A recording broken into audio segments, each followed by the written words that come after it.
میرے لیے تو میرے دادا کی جگہ ہے جی اور وہ ایک جو مجھے دکھ ہے یا پوری فیملی کو ہماری ایک دکھ ہے جی وہ تو کبھی جا نہیں سکتا. وہ تو ہمارے لیے ایسی ہے کہ یہ بہت مضبوط چھت ہماری جو ہے وہ گر گئی ہے. تو وہ لیکن اس کے ساتھ میں یہ ضرور کہوں گا کہ جتنا بھی ان کا کنٹریبیوشن ہے میوزک انڈسٹری میں ورلڈ وائڈ, بالکل اس حساب سے ہم دیکھا جائے تو یہ کبھی مر نہیں سکتے, بالکل کیونکہ اتنی کریشن اتنی محنت انہوں نے. میں سنتا آ رہا ہوں کہ 10 سال کی عمر سے لے کے, اور جب یہ 2-3 سال پہلے بیمار ہوئے ہیں 75 کی ایج تک انہوں نے کریشن ہی کی ہے, کام ہی کیا ہے اور لوگوں کو سکھایا ہے. جی میوزک یونیورسٹیز کو بہت سارا مٹیریل دیا ہے. بالکل تو میں یہی سمجھوں گا کہ جو جتنے بھی دنیا میں کریٹر لوگ ہیں جو کسی کا اس طرح کا کام کر کے آنے والی نسلوں کا بھلا کرتے ہیں وہ کبھی مر نہیں سکتے. آج بھی بے شمار تحفظ صاحب کے طالب علم جو ہیں ان کا بڑا نام ہے, بڑی پہچان ہے, لیکن لمحہ فکریہ یہ ہے کہ آج جنازے میں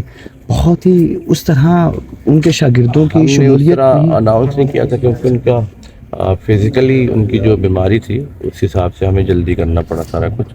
تو اس لیے ہم نے بہت سارے لوگ ایسے تھے کہ جن کو ہم بتا نہیں سکے اور ہمارے پاس ٹائم بھی اتنا نہیں تھا. تو باقی انشاءاللہ ہم ان کا جو 40واں ہوگا یا 10واں ہوگا وہ اناؤنس کریں گے پہلے, اور انشاءاللہ سب کو. تحفظ صاحب جیسا کوئی استاد دیکھتے ہیں ابھی؟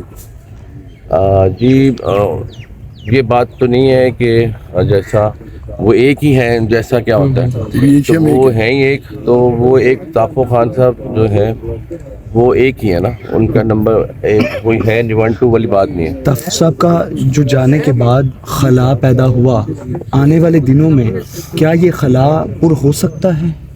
جی جو تو دیکھیں ہر جگہ پہ ہر ایک ٹرینڈ جیسے ہوتا ہے یا ایک اللہ جو ایک منفرد بناتا ہے کسی کو, وہ ان میں سے ایک ہے.